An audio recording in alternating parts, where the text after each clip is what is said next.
C'est au cours de sa session du 13 décembre 2018 que le conseil d'administration de la Fondation Prépa Créza de Côte d'Ivoire a donné son accord pour l'utilisation de son mécanisme comme véhicule financier pour le programme de réduction d'émissions autour du parc national de Taï. Ce premier contrat d'achat, conclu avec la Banque mondiale, porte sur un volume contractuel estimé à 10 millions de tonnes de carbone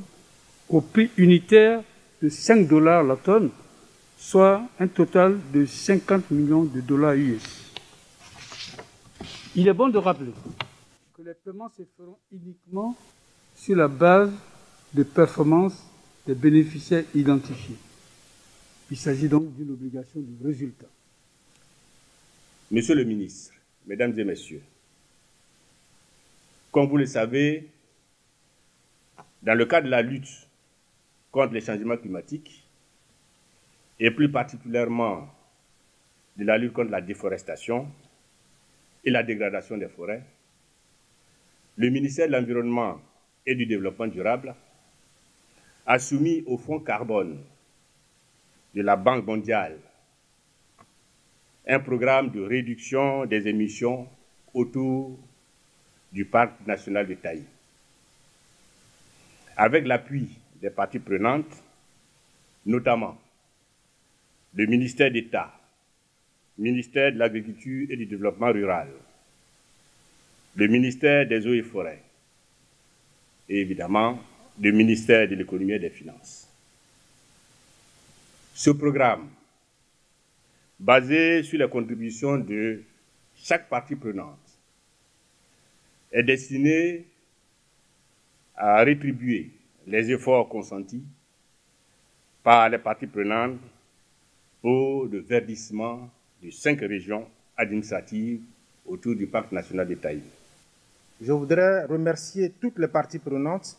pour leur engagement dans l'atteinte de cet objectif du mécanisme REDD+. Je tiens particulièrement à traduire à la Banque mondiale toute la gratitude du gouvernement ivoirien pour ses appuis constants dans le domaine de la lutte contre les effets des variations climatiques et les émissions de gaz à effet de serre. Je salue également le leadership de Monsieur le ministre de l'Environnement et du Développement durable, eu égard aux efforts consentis dans la mise en œuvre de la politique de développement durable de notre pays. Mesdames et Messieurs, cette signature qui s'inscrit dans le cadre de la réalisation du programme de réduction des émissions de gaz à effet de serre de notre pays vient parachever la mise en œuvre des conditionnalités pour l'entrée en vigueur du contrat d'achat de réduction d'émissions autour du parc national Taï, signé avec la Banque mondiale le 30 octobre 2020. Cet accord subsidiaire a pour objet de rétrocéder à la Fondation pour les parcs et réserves de Côte d'Ivoire la gestion des paiements aux bénéficiaires finaux du programme que sont les communautés rurales, riveraines et les structures étatiques en charge de la gestion des forêts et des parcs, c'est-à-dire la SODEFOR et l'OIPR. Ces ressources devront aider in fine à la restauration du couvert forestier et à la lutte contre les effets des variations climatiques dans les 5 régions du sud-ouest autour du parc national de Taï. Mesdames et Messieurs, il importe de relever que l'objectif du programme de réduction d'émissions autour du parc national de Taï est de rétribuer sur une durée de 5 ans, sur la période notamment de 2021 à 2025, les efforts en matière de séquestration du carbone dans le cadre du mécanisme REDD+, à travers notamment les activités de reforestation,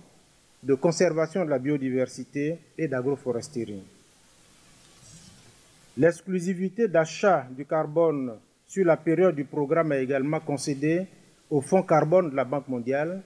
conformément aux dispositions du contrat d'achat précité. Quant au paiement des efforts de réduction aux bénéficiaires, il sera effectué par la Fondation pour les parcs et réserves de Côte d'Ivoire selon un manuel de procédure validé, d'accord parti avec la Banque mondiale et sous la supervision de mon département ministériel.